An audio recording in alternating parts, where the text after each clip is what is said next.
BJP একার জোরে কেন্দ্রে ক্ষমতায়, যেখানে রাহুল গান্ধীর হাত প্রায় খালি, মাত্র 44। 2 বছরে অবশ্য পরিস্থিতি অনেকটা পাল্টেছে।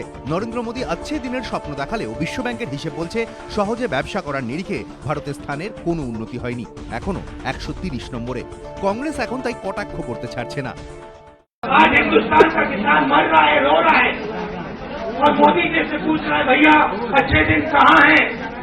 अच्छे दिन का आपने वायदा किया था, वो कहाँ गए? কখনো কটাক্ষ सूट बूटेर सरकार बोले, आपकी जो सरकार है किसानों की मुश्किलों को इग्नोर कर रही है और मजदूरों की आवाज को नहीं सुनती है। आपकी सरकार बड़े लोगों की सरकार है, सूट बूट की सरकार है।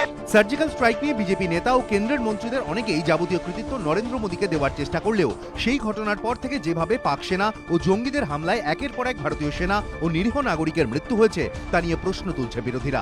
খোঁচা দিচ্ছে সেনা কর্মীদের জন্য এক পদ এক পেনশন নিয়েও। हिंदुस्तान के प्रधानमंत्री जी खड़े होते हैं और कहते हैं मैंने 1 रैंक 1 पेंशन कर दिया है। जिसको नरेंद्र मोदी जी 1 रैंक 1 पेंशन कह रहे हैं वो सिर्फ पेंशन एनहांसमेंट है, वो 1 रैंक 1 पेंशन नहीं है। नरेंद्र मोदी जी आप झूठ बोलना बंद करिए। কংগ্রেস বলছে নানা ইস্যুতে এখন বিজেপি চাপে। এই পরিস্থিতিতে রাহুল গান্ধীকেই সভাপতি পদে চাইছে দলের শীর্ষ নেতৃত্ব। এমন রাহুল যে সামনে থেকে ঝাঁপাবে, সুযোগ পেলেই হুল ফোটাবে। তাই কি ওয়ার্কিং কমিটির বৈঠকে প্রস্তাব পেশ করে রাহুলকে সভাপতি করার দাবি, যদিও আপাতত দায়িত্ব থাকছে সোনিয়া গান্ধীর হাতেই। পর্যবেক্ষকদের একাংশের মতে উত্তরপ্রদেশ, পাঞ্জাব সহ একাধিক রাজ্যে ভোট থাকলেও ফাইনাল ম্যাচ কিন্তু 2019 সালে।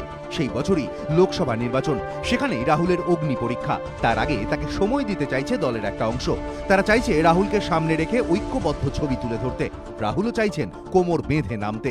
নবীন প্রজন্মের নেতাদের থেকে তাঁর প্রত্যাশা বেশি, চাইছেন রাজ্য থেকে আরও নেতা তুলতে। সেই মতো রাজস্থানে সচিন পাইলট, মধ্যপ্রদেশে জ্যোতিরাদিত্য সিন্ধিয়াদের বাড়তি দায়িত্ব দিয়েছেন তিনি। পাশাপাশি পাঞ্জাবের অমরিন্দর সিংহ কিংবা হিমাচল প্রদেশের বীরভদ্র সিংহদের হাতে তাঁর নেতৃত্বে কাজ করতে যাতে কোনো অসুবিধে না হয় সেটাও নিশ্চিত করতে চাইছে কংগ্রেস শীর্ষ নেতৃত্বের একটা অংশ। এই মুহূর্তে কংগ্রেসের কাছে অন্য কোনো বিকল্প আছে কিনা আমার মতে নেই।